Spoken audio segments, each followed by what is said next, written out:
High above the Andes, a shadow the size of a small aircraft slides across the snow.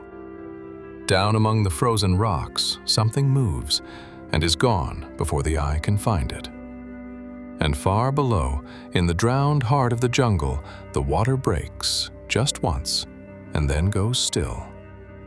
3 worlds, 3 rulers. Peru holds them all, stacked one upon another, from the roof of the sky to the floor of the flood. And a single question runs quietly through every one of them, waiting to be answered. This is a land unlike any other, where the earth climbs so high it touches the clouds, then falls so far it drowns in green. From the snow-capped peaks of the Andes to the steaming breath of the Amazon, Peru is not one wilderness, but 3 worlds layered into one. A world of sky, a world of stone, and a world of river. The people who first read this land, the Inca, saw those same 3 worlds and gave each one a sacred guardian. The condor of the heavens above, the puma of the living earth between, and the serpent of the dark depths below. 3 realms and one ancient order binding them together. Every one of these worlds has its master, a creature that reigns supreme within its own domain. In the sky, the great condor. On the high plains, the elegant and the swift. And in the river, the most powerful jaws in all the Americas. But a far harder question hangs over them all. In a land of sky, of stone, and of river, who truly rules them all? To find the answer, we must begin at the very top of the world and descend, kingdom by kingdom, until the truth has nowhere left to hide.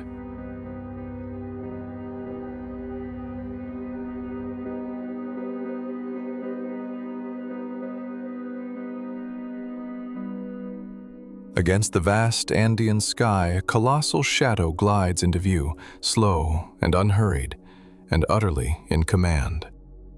This is the Andean condor, one of the largest flying birds on Earth, and the undisputed sovereign of the heights. From far below, it can be mistaken for a small aircraft, so vast is the silhouette it casts against the clouds. Its wings stretch more than 10 feet from tip to tip, wider than a grown man is tall, close to the length of a small car, and held aloft on nothing but the air. Rather than beat them, it reads the invisible rivers of warm air rising off the mountains and rides them for hours, drifting more than 100 miles in a single day without a single flap. And here is the first surprise of our journey. This lord of the sky is no killer.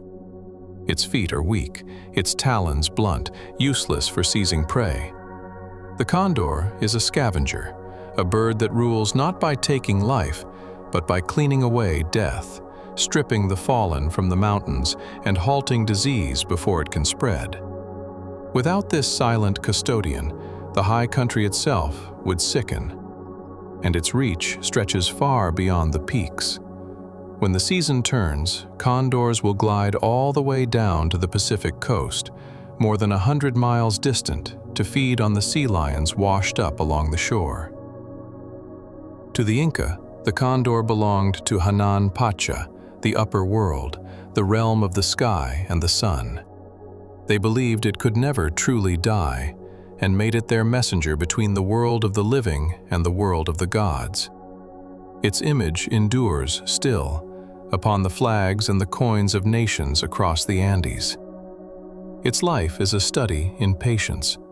It cannot sing, for it has no true voice box. A pair raises but a single chick once every 2 years, and may live beyond 70 years, longer than almost any other bird alive. Curiously, it is the male who is the larger, crowned with a fleshy comb, a rarity among the birds of prey. Unable to serenade a mate, in courtship he instead flushes the bare skin of his head from dull red to brilliant yellow and struts with his great wings held wide. Yet even the immortal bird is not safe. Poison and persecution once drove it to the very edge, and fewer than 7,000 now remain in the wild. And as its shadow sweeps across the slopes below, it passes over another kingdom entirely, a world of stone, where a very different ruler moves unseen. Down among the broken rocks, something moves, so silent that its presence is felt long before it is ever seen, if it is seen at all. This is the puma, the mountain lion, the cougar, and by the truest of its many names, the ghost of the mountains. Every movement is so smooth it defies the eye. Thick pads let it flow across bare stone without a whisper, and its coat of dust and shadow dissolves into the mountainside, so that a puma may watch from 100 paces away and never be known. It is, in truth, the largest of the small cats, closer kin to a house cat than to a lion, and it cannot roar at all. Its power is announced not by a sound, but by the absence of one. Few creatures are so adaptable. Its kingdom runs from the icy heights where the vicuna graze, down through cloud forest and scrub to the very edge of the lowland jungle, and it hunts alone, creeping close and closer before an explosive rush that can carry it the height of a 2-story building in a single leap. And unlike the condor high above it, the puma almost never touches the dead. It kills its own, taking a large animal perhaps once a week, then hiding the carcass beneath a blanket of leaves to return to later. It answers to more names than almost any animal on earth, born of the sheer breadth of the ground it walks. The Inca did not place the puma in the sky, nor in the depths. They set it at the very heart of things, in Que Pacha, the living world, the middle realm. So central was this cat that they are said to have laid out their sacred capital, Cusco, in the very shape of a great puma. Remember that. For now it is only a shadow among the stones, one animal among many, its true importance a secret the mountains are not yet ready to tell. And from those stones, the puma watches the open plains below, where the most elegant creatures of the high Andes graze in constant, wary vigilance. Out on the high plateau moves a creature of rare grace. This is the vicuna, the wild cousin of the llama and the alpaca, slender and swift, and the bearer of something the world has coveted for 1,000 years. For the vicuna carries the finest natural fiber ever measured, each strand barely 12 microns across, about half the width of a single human hair, and finer even than cashmere. To wear it is said to feel like wearing warm air. Its body is built for a world almost without breath, thriving above 13,000 feet, more than twice the height of Britain's tallest mountain, and running at nearly 30 miles an hour across the thin heights. Its coat is a quiet masterwork of survival, an outer layer of coarse hairs sheltering an inner layer so fine and so full of trapped air that it holds the animal's warmth through nights that fall far below freezing. To the Inca, the vicuna was sacred beyond price. Its fleece was reserved for royalty alone, and to kill one was a crime punishable by death. Once a year, the people would herd them together, shear them gently by hand, and set them free again. But reverence did not protect it forever. By the 1960s, hunting had driven the vicuna to the very edge, its numbers crashing to as few as 6,000. And then, something remarkable happened. That ancient ceremony was reborn as modern conservation, and today, the vicuna numbers more than 350,000, one of the greatest recoveries in the history of wildlife. When the first outsiders came to these mountains, they found perhaps 2 million vicuna scattered across the plains. Within a few short centuries, almost all were gone. That it survives at all is a debt owed to the communities who chose, in the end, to guard it. Its relatives took another path entirely. More than 4,000 years ago, long before the Inca rose, the people of these mountains tamed the wild camelids, and from them came the llama. Strong and sure-footed, it carried the goods of empires across passes no cart could cross, and clothed the people in its thick, warm wool. Llamas are deeply social, settling their quarrels with a shove, a hard stare, and the occasional well-aimed spit. A strong llama can carry a quarter of its own weight for miles, speaks to its herd in a soft, low hum, and is sometimes set to guard flocks of sheep, driving off foxes with nothing but stubborn courage.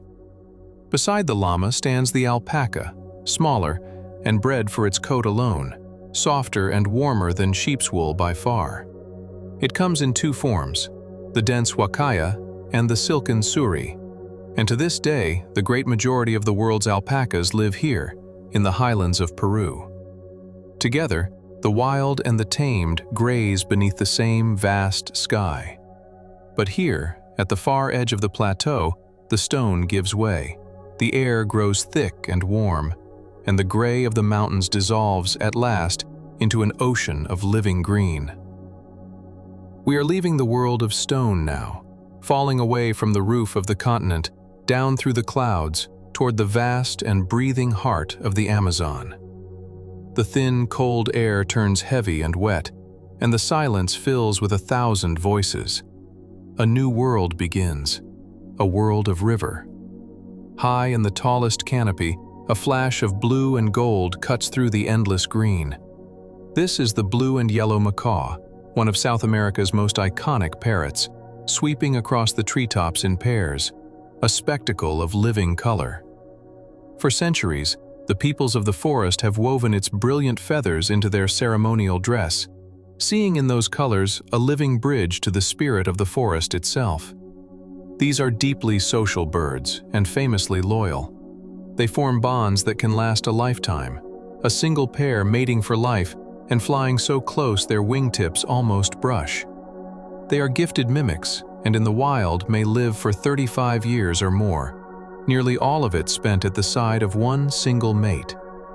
Their wings span some 3.5 feet, about the reach of a child's outstretched arms, and with a powerful hooked beak, they crack open the hardest nuts and seeds, feeding on fruit gathered from the highest branches. And in that simple act lies a quiet importance. Carrying seeds far from the parent tree, the macaw helps to regrow the very forest it depends upon, a gardener of the Amazon. There is one more wonder here. Along the riverbanks, macaws gather by the hundred to eat, not fruit, but clay, pressing their beaks into the bare red earth.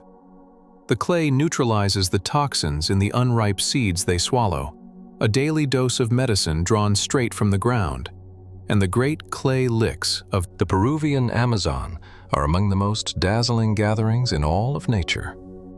At first light, hundreds arrive at once, settling upon the bare cliff in a living curtain of blue and gold and scarlet, a sight that draws travelers from the far side of the world. But beneath the macaw's display in the highest branches, another world moves through the canopy below. A world of tireless acrobats that spend their whole lives aloft and almost never touch the ground. Meet the spider monkey, master of the high canopy. With impossibly long limbs and a tail that works as a fifth limb, it swings from branch to branch with an ease that seems to mock the very law of gravity. It is among the largest monkeys in all the Americas, living in large, ever-shifting communities that scatter into small parties by day and gather together again by night. Its secret lies in that tail. The bare skin at its tip is grooved with fine ridges, astonishingly like a human fingerprint, giving it a grip of extraordinary precision, a hand at the very end of a tail. Its own hands, meanwhile, have become simple hooks, the thumbs all but vanished, and when it hangs sprawled beneath a branch by limbs and tail together, it is from this, more than anything, that it takes its name. In a single motion, it can throw itself across a gap of 40 feet, the width of a tennis court, and land without breaking stride, high above the forest floor. It feeds mostly on ripe fruit, and like the macaw, it scatters the forest's seeds wherever it travels, another gardener of the trees. Its troops are led, more often than not, by the females, who plan the long routes through the canopy and hold the memory of where the forest will next bear fruit. But this graceful creature is in grave trouble. As the forests fall to the axe, it is driven down to the ground where it becomes easy prey. And it recovers slowly, a female bearing just one infant every 1 to 2 years. In some regions, half of all spider monkeys have vanished within a single human lifetime. From the treetops, the land slopes down to the water's edge, where the largest rodent on Earth comes to rest. The capybara, calm and unbothered, can weigh as much as a grown woman and lives half in the water, its eyes and ears and nostrils set high upon its head so that it can lie almost submerged and still watch the world. It lives in great, loose groups, sometimes 40 strong, for in a land of jaguars and caiman, there is safety only in numbers. Small birds ride upon its broad back, picking away the insects, and the capybara bears them gladly, so calm and tolerant a host to half the creatures of the bank. But the peace of the capybara is always a fragile, fleeting thing. For in the murky shallows and the deep green shadows, an unrivaled power is watching and waiting for its moment. The jaguar, the most powerful predator in all of Latin America and the third largest cat in the world. Golden and marked with black, no two are ever quite alike, for every rosette forms a pattern unique to that one animal and perfect camouflage in the dappled light. Now and then, one is born entirely black, the creature our imagination calls the Black Panther, though it is a jaguar still. A large male may weigh well over 200 pounds and can bring down prey far heavier than itself, hauling a kill up into the trees or through the river with the prize still locked in its jaws. It is built not for speed, like the cats of the open plains, but for sheer, compact, overwhelming power. And its bite has passed into legend. Here we must be careful with the truth. Pound for pound, the jaguar bites harder than any other big cat alive, harder for its size than even the lion or the tiger, whose greater bulk gives them more force overall, but not more for their weight. Its short, deep skull turns the whole head into a vise and drives its fangs clean through solid bone. Where other cats kill by the throat, the jaguar strikes straight through the skull, or cracks the shell of a river turtle, or pierces the hide of a caiman in the shallows. For unlike almost any other cat, it is completely at home in the water, swimming and hunting without a trace of fear. It moves by night, a patient shadow, revealing itself only in the final, decisive instant. Small wonder the peoples of Peru have revered the jaguar for thousands of years, carving its likeness into their most ancient temples, a symbol of raw power and deep, spiritual strength. Its very name is thought to come from an old word meaning the beast that kills with a single leap. And long before the Inca ever rose, older peoples still raised whole temples to its worship. And so here, surely, is the answer to our question. The strongest jaws in the Americas, the apex of every food chain it enters, the king of the Amazon itself. Surely this is the creature that rules the wilds of Peru. And yet, something does not quite fit. For the jaguar, mighty as it is, has never once set foot upon the frozen roof of the world we crossed to reach it. Its empire ends where the forest ends. To ask who rules a land is not the same as asking who bites the hardest. It never was. The jaguar rules the river completely. The condor rules the sky. The vicuna, the macaw, the spider monkey, each commands a corner of its own world. But not one of them, not even the mighty jaguar, can walk through every world. The condor cannot hunt the forest floor. The jaguar cannot climb to the frozen peaks. Each is a prisoner of its own single kingdom. Only one creature is not, the puma, the silent ghost we met among the frozen stones and then quietly forgot. Its kingdom alone runs unbroken from the highest Andean peaks near 19,000 feet, almost as high as the greatest mountains of North America, all the way down to the steaming floor of the Amazon. No other land mammal in the entire western half of the world commands a range so vast, and scientists have found it woven into the lives of nearly 500 other species, a single quiet thread holding whole ecosystems together across 2 continents. The Inca understood this long before we ever measured it.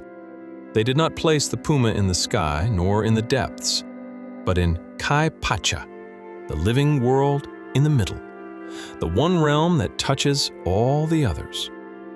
To rule, it turns out, was never to hold the strongest jaws nor the widest wings. To rule is to be the one who walks in every world and belongs to none. That is the puma. That is the true sovereign of Peru. Not the loudest, nor the largest, nor the most feared, but the one that was there, quietly, in every world, all along.